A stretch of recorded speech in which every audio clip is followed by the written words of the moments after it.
যখন আমার আব্বু মারা যায় 2013 সালে 5ই মে আব্বু গুলিবিদ্ধ হন এবং 11 তারিখে আব্বু মারা যান। তো তখন আমার বয়স 13 বছর। ক্লাস 9 এ উঠেছি সবে। তো ওই সময়টা আমাদের অবস্থা এমন ছিল, আমাদের আর্থিক অসচ্ছলতা কখনো ছিল না। আব্বুর তো দৈনিক ইনকাম ছিল, আব্বু দর্জি ছিলেন। তো আব্বু মারা যাওয়ার পরে আসলে আমরা এমন একটা পরিস্থিতির সম্মুখীন হই যখন আমাদের ইনকাম সোর্সের কেউ ছিল না। তো আমাদের ওই সময়ের একটা পরিস্থিতি হয় যে আব্বু যেহেতু হেফাজতে ইসলামের সমাবেশে মারা যান, তো আপনারা জানেন যে তখন দেশের পরিস্থিতি কেমন ছিল। একদিকে যারা এতে অংশগ্রহণ করছে হেফাজতে বা যারা মারা গেছেন তাদের পরিবারের প্রতি এমন অবিচার করছে তখনকার সরকার, ফ্যাসিস্ট সরকার। তখন যারা জীবিত ছিল তারা তো বাড়িতে থাকতেই পারেনি এবং যারা মারা গেছে তাদের পুরো পরিবার একটা হুমকির মধ্যে দিয়ে সময় পার করছে। আমাদের অবস্থা এমন ছিল যে আব্বু মারা যাওয়ার দিন থেকেই আমরা পুলিশের একেবারে পুলিশ যেন আমাদের ঘিরে ধরে রাখা, এমনকি আমরা 3 মাসের ভিতরে কিন্তু বাড়ি থেকে বের হতে পারিনি। পুলিশ এমন ভাবে আমাদেরকে আবদ্ধ করে রেখেছিলেন এবং গোরস্থান 3 মাস ধরে ওইভাবে পাহারায় ছিল পুলিশের। তো ওই সময় আমাদের এমন একটা পরিস্থিতি হয়, মনে করেন আমাদের বাড়িতে কেউ আসতে পারতো না ভয়তে যে আমাদের কেউ একটু খাবার দিয়ে যাবে, ওই সাহসটা কেউ পেত না। বা আমরা যে বাইরে বের হয়ে একটা ইনকামের পথ খুঁজবো ওই বয়সটা আমাদের হয় নাই বা ওই অভিজ্ঞতা আমাদের ছিল না বা ওই মানসিকতাও আমাদের তখন ছিল না।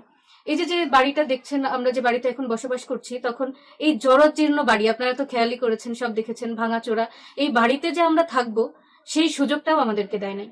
এমন ভাবে মনে করেন আওয়ামী লীগের মানুষগুলো আমাদেরকে এমন ভাবে হুমকির ভিতরে রেখেছে এবং আমরা এই বাড়িতে ঢুকলেই পুলিশ। আমরা যে বাড়িতে ঢুকবো, অনেক সময় আমাদের পরীক্ষা ছিল, ওই পরীক্ষা দিতে এসেও আমরা অনেক সময় পরীক্ষা দিতে পারিনি।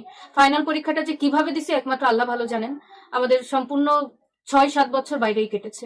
সব সময় হুমকি আসতো যে কিছুতে কিছু বললেই জঙ্গি ট্যাগ দিয়ে দিত, যে আমরা জঙ্গি, আমরা জামাতের সাথে জড়িত, যুদ্ধ অপরাধীদের সাথে জড়িত। আব্বু সাইদি সাহেবের সাক্ষী ছিলেন, ওই দিত যে আমাদের ওই ট্যাগ দিয়ে আমাদেরকে জেলের ভাত খাওয়াবে, এইসব ধরনের। আর যারা দলীয় যারা ছিল এরা এসে বাসে এমন হুমকি দিছে যে রাস্তায় বের হোস, তোকে দেখে নিব, তোর লাশ রাস্তাঘাটে পাওয়া যাবে। এটা শুধু আমি না, আমার বাকি 2 বোনকেও, যে তোদের ছিঁড়ে বুড়ে খাবো, কুত্তার মতো খাবো, দেখিস একদিন কুকুরের মতো করে তোদের রক্ত খাবো। জানি না আমাদের অপরাধ কি। আমার বাবা যদি ইসলামের পথে, ইসলামকে বাঁচিয়ে রাখার জন্য একটা আন্দোলনে যে যদি আমাদের এই ধরনের হুমকির সম্মুখীন হতে হয়, জানি না দেশের জন্য কাজ করলে তাদের কি হুমকি আসতে পারে। এখন আমরা চাই এটা যে আমার আব্বুকে যেভাবে মারা হয়েছে, গুলি করা হয়েছে, গায়ের উপরে যেভাবে বাড়ি দেওয়া হয়েছে, আব্বুর এক পা একদম ভেঙে গুঁড়ো গুঁড়ো হয়ে গেছিল এবং আব্বুর পেটের ভেতরে কিছু ছিলই না, গুলি 1 রাউন্ড গুলি ফুল আব্বুর পেটের ভেতরে, পুরো শরীর সাররা বুলেটে একদম জারা জারা হয়ে গেছিল।